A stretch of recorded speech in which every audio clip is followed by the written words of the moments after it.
Un pilote exige qu'un homme noir change de siège. Ce qui se déroule. Le Boeing 737 d'American Airlines va vous choquer. Le Boeing s'apprêtait à décoller de l'aéroport JFK, direction Los Angeles. À bord, un silence confortable régnait parmi les passagers de la première classe. L'odeur du cuir, mêlée à celle du café fraîchement versé, donnait au moment une fausse impression de sérénité. Michael Patterson, costume sobre, attaché caisse en cuir à ses pieds, était assis en 2A. Consultant en conformité aérienne, il voyageait souvent. Trop souvent. Mais aujourd'hui, il espérait un vol calme. Il avait de la lecture, un podcast téléchargé et une réunion importante à son arrivée. Un steward s'était arrêté un instant pour lui offrir une serviette chaude. Michael avait souri, poli, sans excès. Il savait se faire discret. Trop de fois, il avait vu ce regard, ce doute silencieux sur sa présence en première classe. 2 rangées plus loin, le capitaine Richard Givant, blanc, 55 ans, expérience solide mais idée figée, entrait dans la cabine pour saluer les passagers premium, comme le veut la tradition sur certains vols long courriers.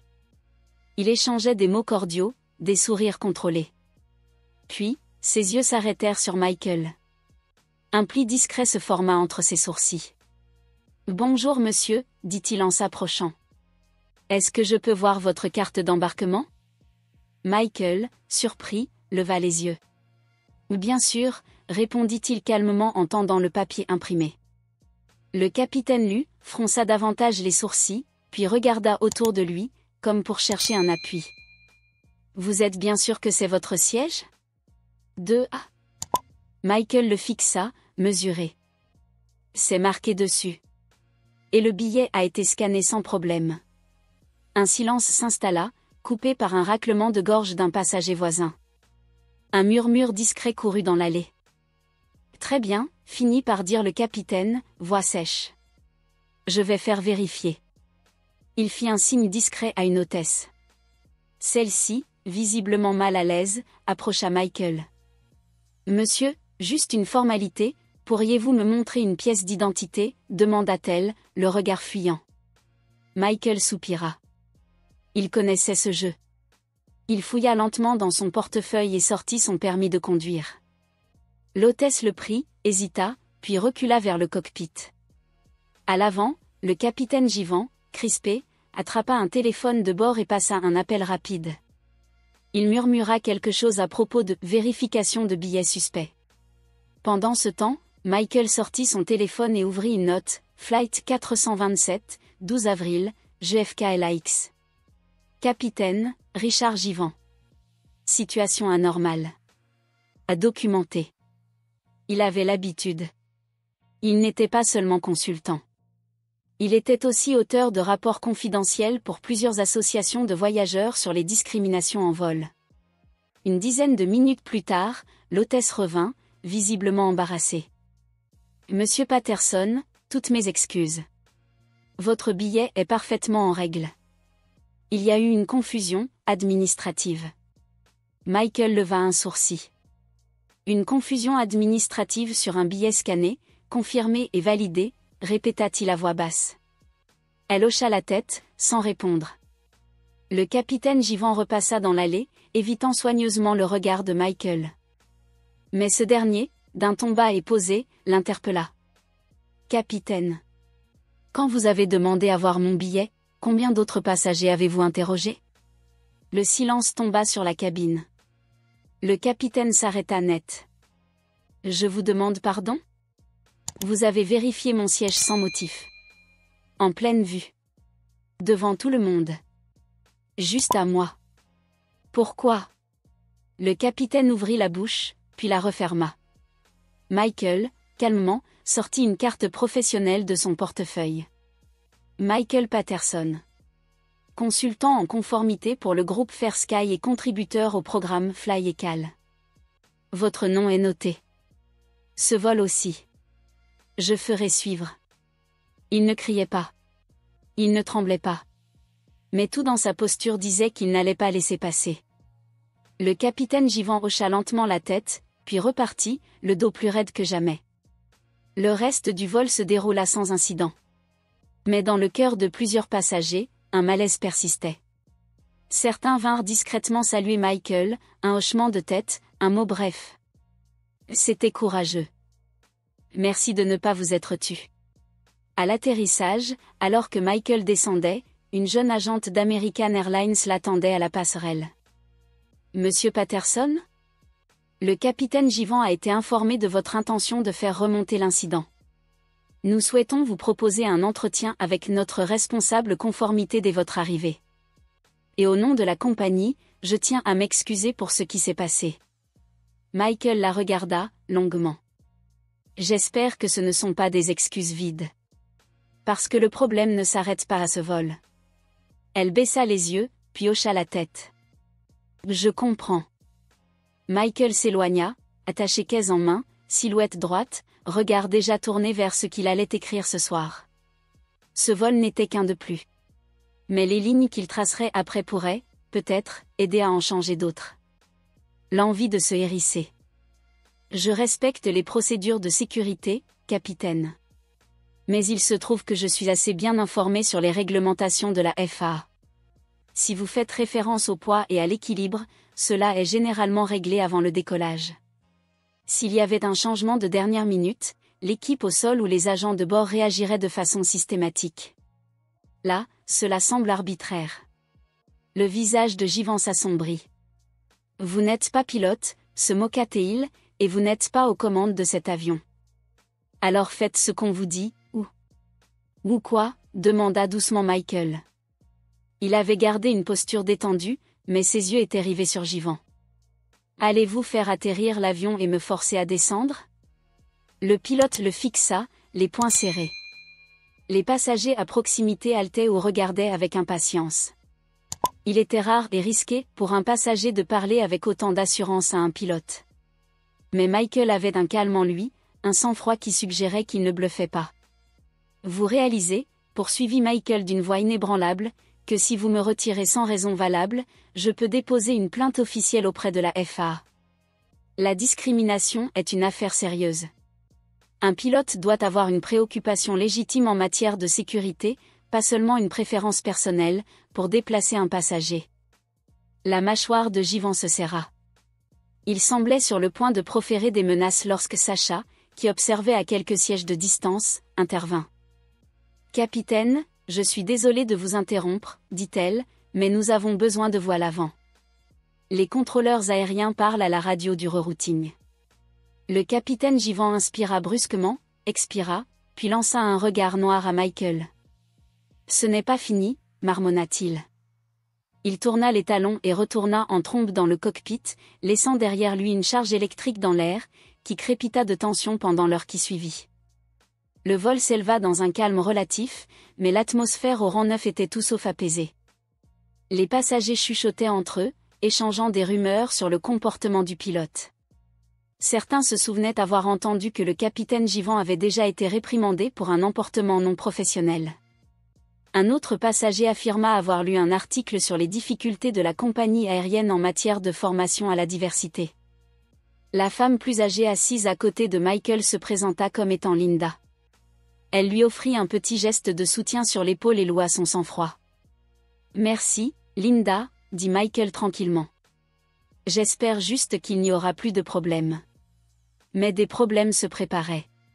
De temps à autre, Daniel ou Sacha passaient avec des expressions anxieuses. Ils s'attardaient près de la rangée de Michael, presque comme s'ils le surveillaient ou anticipaient la prochaine confrontation. La tension augmenta lorsque le voyant de ceinture de sécurité se ralluma et que l'avion plongea légèrement, comme s'il heurtait un courant descendant. Puis, une voix surprenante s'éleva de l'arrière. « Excusez-moi. Êtes-vous Michael Patterson ?» La femme à lunettes de tout à l'heure avait passé la tête au-dessus de son siège. Elle semblait timide mais déterminée.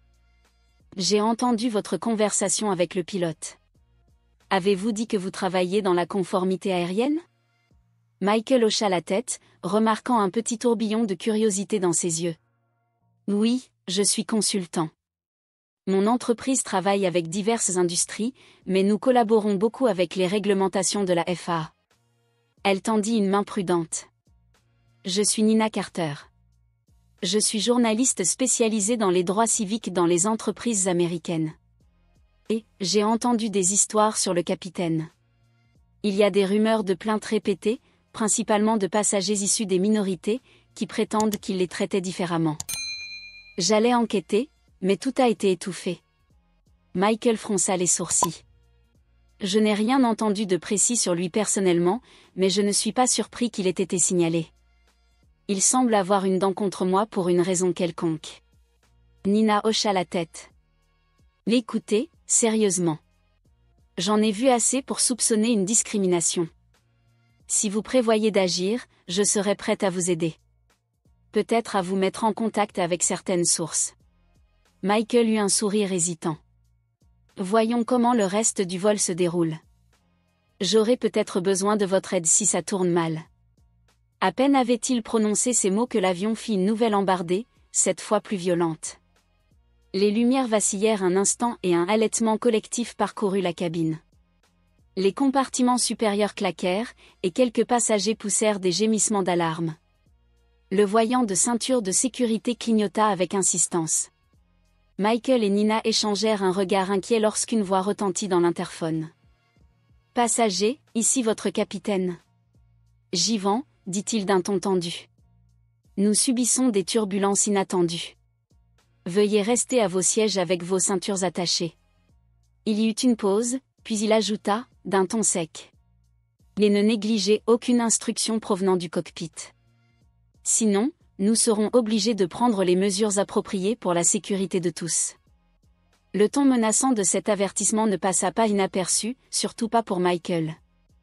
Les turbulences empirèrent, et les agents de bord sécurisèrent rapidement la cabine. Sacha descendit dans l'allée, vérifiant que les tablettes étaient relevées et que les ceintures de sécurité étaient attachées. Elle s'arrêta près de Michael pour lui présenter des excuses discrètes. « Je suis vraiment désolée pour tout à l'heure, » murmura-t-elle.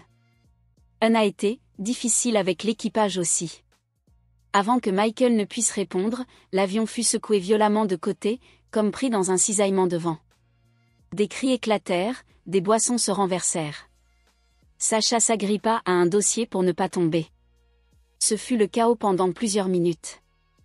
Les lumières de la cabine clignotèrent, les compartiments supérieurs cognèrent sans cesse, et cette sensation de flottement troublante rendit difficile de garder son calme.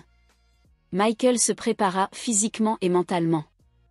Il se demanda si Givant avait délibérément modifié la trajectoire pour plonger le vol dans une zone de turbulence, mais cela lui semblait peu probable. Aucun pilote ne mettrait volontairement tout le monde en danger juste par dépit. Pourtant, l'atmosphère de malaise était indéniable.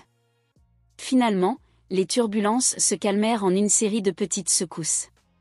Les passagers soupirèrent de soulagement. Quelques enfants pleuraient, les conversations nerveuses reprirent dans les allées tandis que les agents de bord réconfortaient les passagers. C'est alors que Michael entendit de nouveau la voix du capitaine Givant dans l'interphone. « Désolé pour le dérangement. Nous avons contourné la majeure partie de ce front. Nous allons essayer de rattraper le temps perdu et d'atterrir à LAX sans autre problème. » Michael fixa le panneau supérieur, son esprit en ébullition. Il soupçonnait fortement que Givant s'en prenait à lui, laissant son amertume s'infiltrer jusque dans les décisions du cockpit, ce qui le faisait craindre pour la sécurité réelle du vol. Après tout, si le jugement du pilote était obscurci par des préjugés ou de la colère, à quel point était-il vraiment en sécurité ? Un sentiment d'agitation se répandit. Au-delà de la rangée 9, un passager qui avait assisté ou entendu parler de la confrontation commença à exprimer sa solidarité. Des murmures circulaient, de la première classe à la classe économique, sur la manière dont le pilote semblait cibler un homme en raison de sa race. Un couple d'âge moyen, 3 rangées plus bas, se pencha vers Michael alors qu'il se dirigeait vers les toilettes. « Nous sommes là pour vous », murmurèrent-ils d'un air conspirateur. Un jeune athlète, portant des écouteurs, fit un signe de tête à Michael et leva le pouce en passant. C'était étrange, presque surréaliste, de voir à quelle vitesse des alliances se formaient dans l'environnement comprimé d'une cabine d'avion. Lorsque Michael retourna à son siège, Nina lui dit à voix basse qu'elle avait parlé à au moins une demi-douzaine de passagers outrés par le comportement de Givant. Certains écrivaient déjà des emails ou des messages au service client de la compagnie aérienne, même si cela ne serait sans doute pris en compte qu'après l'atterrissage.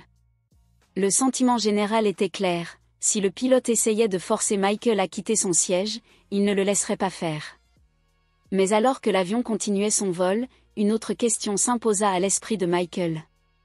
Le capitaine Givens avait-il suffisamment conscience de lui-même pour comprendre la situation difficile dans laquelle il se mettait? Ou était-il trop consumé par son arrogance? Michael s'inquiétait aussi pour les agents de bord, Sacha et Daniel, pris au milieu d'une lutte de pouvoir. Ils devaient suivre les ordres, mais leur loyauté semblait divisée. À mi-vol, le signal de ceinture de sécurité s'éteignit. Les gens s'étirèrent, utilisèrent les toilettes, ou fouillèrent dans les compartiments supérieurs. Sacha réapparut près de la rangée de Michael. Son visage était cendré. « Monsieur, » murmura-t-elle, « le capitaine insiste pour que vous vous déplaciez maintenant. » Michael serra la mâchoire. « Encore une fois ? Nous sommes au milieu du vol, l'air agité est derrière nous, pourquoi pousse-t-il cela ?» Sacha baissa les yeux. « Il dit que votre présence dans ce siège est une perturbation des procédures opérationnelles. Il prétend que vous avez refusé ses instructions directes. Il vous demande donc de bouger, par autorité, plutôt que pour une question d'équilibrage de poids. » « Autorité » répéta Michael, les yeux plissés. Avant que Sacha ne puisse répondre, la voix du capitaine Givens résonna dans l'interphone, forte et claire, pour que tout le monde entende. « Mesdames et messieurs, je m'excuse pour la gêne occasionnée, mais je dois demander au passager Michael Patterson, rang 9, de se déplacer à l'arrière de l'avion. C'est une question d'autorité du cockpit. S'il refuse d'obtempérer, nous serons obligés de doucement. » Il tourna la tête vers Michael en levant un petit pouce.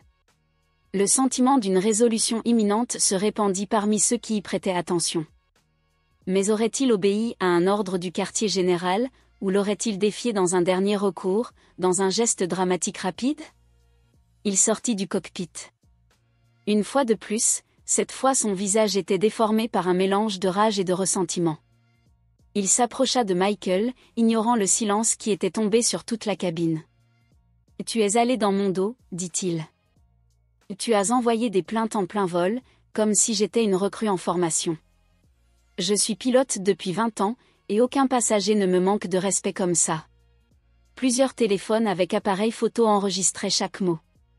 Michael garda sa voix basse et stable. « Je n'ai pas fait ça pour vous manquer de respect, capitaine. Je l'ai fait pour la sécurité de tous et pour mes droits en tant que passager. » Le regard de Givens balaya la cabine, s'attardant sur les téléphones pointés sur lui. Pendant un moment, il sembla un animal acculé.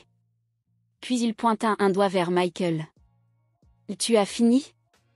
Je suis dérouté vers Phoenix Sky Harbor.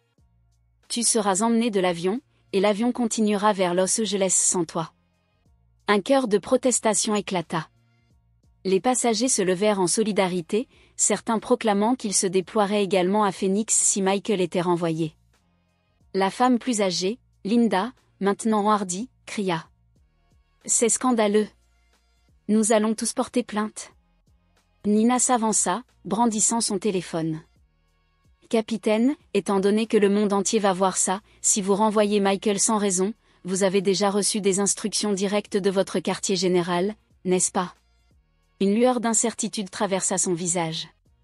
Il hésita en vérifiant sa montre à son poignet, comme s'il pesait le coup du temps.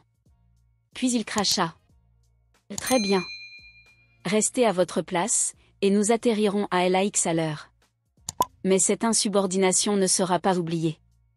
Juste au moment où il semblait que la situation ne pouvait pas être plus tumultueuse, une alarme retentit dans le cockpit. Les passagers n'entendirent qu'un claquement au loin, mais Givens se raidit sans un autre mot et se précipita vers l'avant. La soudaineté envoya une vague de peur à travers la cabine. Michael échangea des regards inquiets avec Na et Sacha. « Quoi maintenant ?» demanda-t-il dans un murmure. Sacha fronça les sourcils. « Je ne suis pas sûr, ça pourrait être un problème mécanique ou un dysfonctionnement du système.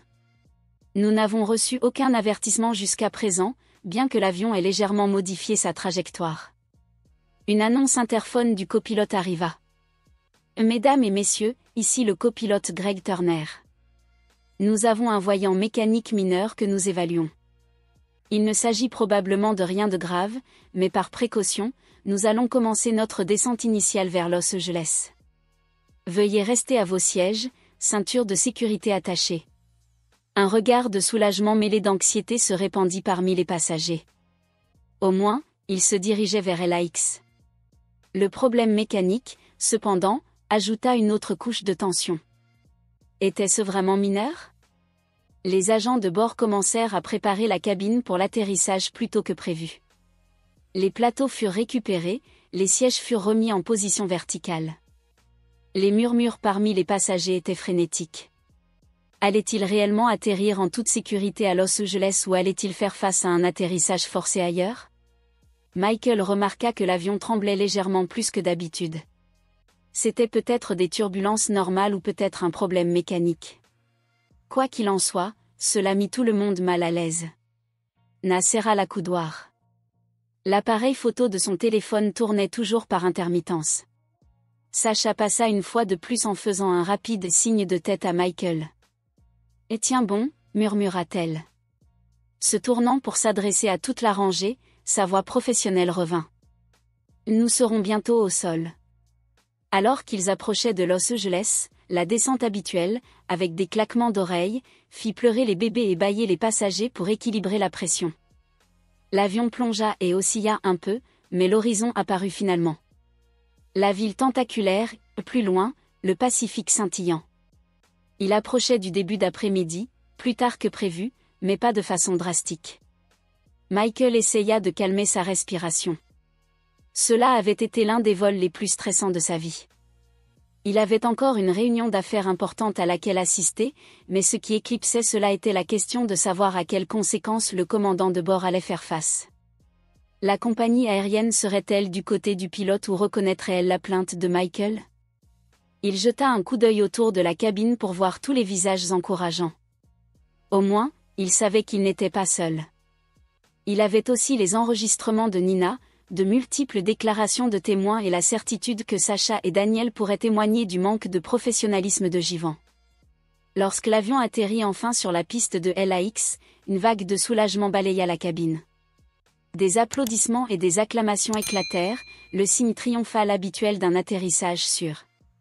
Mais cette fois-ci, il était mêlé à la libération émotionnelle d'un voyage déchirant. Alors que l'avion roulait vers la porte d'embarquement, un silence gêné revint. La sécurité envahirait la passerelle. Personne ne savait ce qui allait se passer. Les gens attendaient, ceinture de sécurité toujours attachée, téléphone en main. Le signal de ceinture de sécurité s'éteignit, et les agents de bord commencèrent à ouvrir les portes. Sacha lança un regard significatif à Michael, puis fit une annonce. Au nom d'American Airlines, nous nous excusons pour la gêne occasionnée. Nous sommes arrivés à la porte 52B. Veuillez rester assis jusqu'à ce que ce soit votre tour. Michael vit la porte du cockpit s'ouvrir, révélant Jivan, qui avait l'air hagard, mais portait toujours un air renfrogné. Sans s'adresser aux passagers, il sortit en premier, se dirigeant probablement directement vers un superviseur ou un responsable de la compagnie aérienne. Ensuite, le premier officier sortit, fit un rapide signe de tête à la cabine, presque en s'excusant, et disparut. Une fois la passerelle attachée, les passagers commencèrent à sortir. Michael et Nina se sont attardés près de la fin, ne voulant pas déclencher de confrontation dans l'allée. Sacha murmura doucement. Bonne chance en sortant. Quand ils entrèrent dans la zone de la porte d'embarquement, ils furent accueillis par deux hommes en uniforme, des responsables de la compagnie aérienne, et deux agents de sécurité des transports. Michael était tendu, Nina gardait son enregistrement téléphonique discrètement, mais le responsable sur son badge indiquait Hélène Marshall, le chef d'escale. Elle parla immédiatement d'un ton calme et professionnel. « Monsieur Patterson, Mademoiselle Carter et tous les passagers impliqués, veuillez me suivre. Nous devons entendre vos déclarations. Nous avons reçu plusieurs alertes concernant l'incident à bord. » Hélène Marshall et un représentant régional de la compagnie aérienne prenaient des notes, clairement alarmés.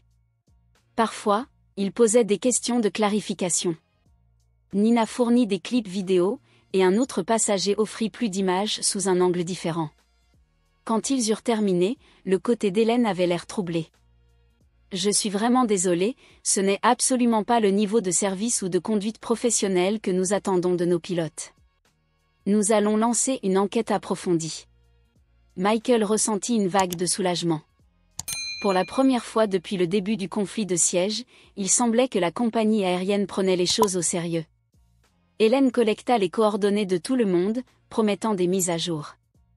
Elle distribua également des bons de voyage à chaque passager en signe d'excuse. Bien que le groupe semblait bien plus préoccupé par la justice que par les cadeaux. Une fois les déclarations prises, Michael fut prié de rester un peu plus longtemps. Hélène expliqua que le commandant de bord était interrogé séparément et que la compagnie aérienne voulait confirmer quelques détails avant de conclure officiellement.